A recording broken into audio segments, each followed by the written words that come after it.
Everybody always says, if you tried your best, that's all that matters. The best is all you can do. If you tried your best, it doesn't matter what happens. It doesn't matter if you lose if you tried your best. Most people have heard that before.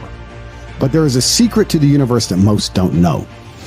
If you actually try your best, you can't lose.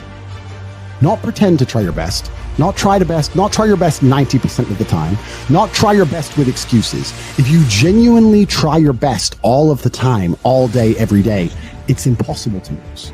So when people say, if you tried your best, it's okay to lose, that is a logic fail. Because if you lost, you didn't try your best in the first place. If you actually try your best, it is impossible to fail in this life. God is watching and he rewards those who want it the most. If you want it the most, you can have it. It's a competition. Every dollar you want, the house you want, the car you want, other people want, you have to win. You have to want it the most and genuinely do your best, because most people aren't capable of doing their best anymore. To get up every day, whether they feel like it or not, and perform regardless. That is the secret. You cannot fail if you try your best. So if you don't have the car you want, the woman you want, the relationship you want, the friends you want, the house you want, you haven't been trying your best. Because I guarantee you, the second you do, you'll have all of it. I believe there's only 3 reasons people are not rich. One of 3 reasons. They're either stupid, arrogant, or lazy. Stupid is actually the smallest category. People think, oh, you know, there's a lot of stupid people. There are, but I know a lot of stupid people with a lot of money, right? There's so much money in the world. To be too stupid to generate money, I think is less than 5% of the population. We're genuinely too dumb to ever make a good wage. Then you have arrogant and lazy, and these are the 2 most common. Lazy because people just, oh, you know, but I need time to myself. Oh, you know, but it's the evening. Or, you know, it's hyper competitive. There are people who do not need times to themselves. There's an Indian in Islam, or there's a guy in Islamabad who'll do your job online for $3 an hour and he doesn't sleep. You're going to lose, right? So if you're going to be lazy in any regard, you have to understand there are people like me who are billionaires who work 18 hours a day. When I finish this, I get into my car, I open my laptop, and I work on my way to my desk. And I work all night till the day when I go to sleep, I close my laptop and I'm asleep in a minute. I work. That's all I do. Lazy is a big problem because people go, oh, but I just want to relax. If you just want to relax, that's fine. But you're competing against people who just don't want to relax. You're going to lose. And the last, and I'd say that's around, a lot of people have that element to them. A lot of people are lazy. That's about 50% of people. But the main reason people are not rich is because they are arrogant. If you were to take somebody who says, I'm doing my best, I'm really trying, and you were to get an exact schedule of their last week and find all the times they've wasted time, you'd say, look, you've wasted time, wasted time, wasted time, wasted time. You know what's actually amazing? Most of those people are not even self-reflective enough to go, you're right, I'm not trying my best. You know what they'd say? Well, I have to rest sometimes. Well, I have to have a social life. Well, they'd be so arrogant because they're arrogant. I had to do my Facebook. Yeah. No matter, you'd even show them, here's where you fucked up. Well, you know, I have to, oh, you're crazy. And then they go back to being a loser. A lazy person thinks he's working too hard, and a successful person thinks he isn't working hard enough. And we're doing 20 times the work they are. And we're like, oh, I could have done more, could have done this. Oh, I missed that today, can't miss that again. Oh, I should have taken that call. I should have flown there. I should have. That's, you know, we have guilt about it. They don't give a solitary fuck. And even if you pointed it out to them, they'd sit there and go, oh yeah, and they'd make some excuse for it. It's the brutal arrogance of people. Perhaps 50, 60 years ago, you could be a normal man with a normal job, have a normal life and a normal wife and a normal house and a normal car and be happy. But the world we are now living in is proving that being a normal man is nothing more than slavery. Being a normal, law-abiding citizen with a normal income and a normal wage and one passport and a normal wife is going to leave you depressed. Sooner or later, it's going to leave you and you're going to end up fucking suicidal and miserable. This is what I don't understand about people, especially men in the world today. Why are they so worried about being afraid? Why are they so worried about, I was afraid every time I fought. Yeah. I fought anyway. Yeah. Like, I don't let fear guide what I'm going to do. I do what I'm supposed to do regardless of how I feel. So I don't see anything wrong with feeling fearful. I don't see anything wrong with feeling stressed or under pressure or anxious. All these things men are trying to get rid of. And I talk about men specifically. I gender this because I'm a man. I don't know how it feels to be a woman.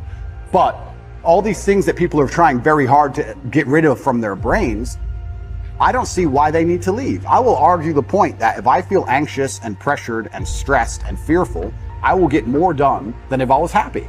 I think if I was happy, I'd just be hedonistic and just wasting my time. I think that you get a whole bunch done with these negative connotations and negative emotions, and I think that life is suffering and pain, and you're here to go through it, and the sooner you get used to the taste, the more successful you're going to be. I have no interest in trying to change the flavor, my friend. The flavor of life is pain, and I will eat all of it. And it doesn't matter if they put me back in jail or not. I'm not sitting there going, how can I be happy in jail? I will sit in jail and say, yes, this sucks. It's supposed to suck. Yes, I'm not enjoying this. Yes, I'm anxious and paranoid. And yes, that guy might stab me. And yes, I can't sleep and I miss my family. And this is what's supposed to happen to me. And this is how I become the best man I can possibly be. And I'm going to succeed regardless. So if you're not the person who's waking up every day going, how do I improve my existence? Then nobody is. Nobody on the planet is considering improving your one spin on Earth. No one else cares. Nobody else cares. So if you don't care, then you're fucked. So you need to wake up and care. And it's amazing to me, like you're saying, how did I find my mentors? I just tried a bunch of them. Like when I had no money, I would try very hard I'd listen to lots of different people, or I'd try different things. And I wasn't scared to invest in myself, because I understand that, look, if he's taking time out of his life, and I need to reward him for it financially. And I tried very hard, and I listened, and I paid attention, and I was never lazy. I don't believe there's a person on the planet who pays attention, tries their best, is never lazy, is on time, works hard, has a mentor, and is giving it his all, who isn't rich. I don't believe it. I think that if you do all those things, you're rich. And if you don't have any money, you're missing one of those key elements. Now, you can fool yourself and you can fool everyone else and you can pretend you're doing them, but if you're truly honest with yourself, am I finding people who are trying to teach me what I want to know, and am I trying my best? And the answer is fucking no every time. For you to become rich and successful is going to require pain and suffering. And you have to understand exactly what your dream life is to make the pain and suffering worthwhile. Think about it. Have you ever been to the gym and seen a person in fantastic physical condition? They're strong, they're ripped, they're large. And you say to them, how did you get so big and strong? And they say, I don't know. Oops, it kind of just happened. Or have you ever found a really rich man or a very successful man and said, how did you become rich and successful? And he goes, I don't know, bro. I just woke up one day and it kind of happened and now I'm living my dream life. No, there is a very detailed plan and roadmap.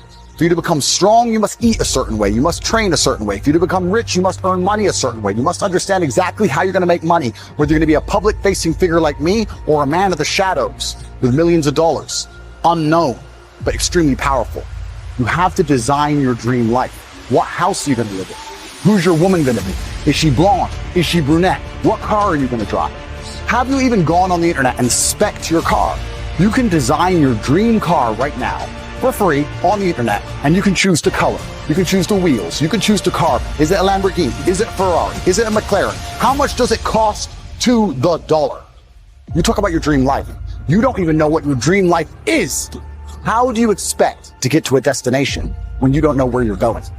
The last thing I am is a hater. If you make a bunch of money and you pull up next to me in a Lambo, I'm going to be the guy who shakes your hand and says, gee, boom, you escaped the matrix. Congratulations. Welcome to the free world. That makes me happy. I want all of you to win. I'm not a hater. I'm not out here hoping I get to win and you lose. If you lose, you deserve to lose because you didn't take action. If you take action, you will win.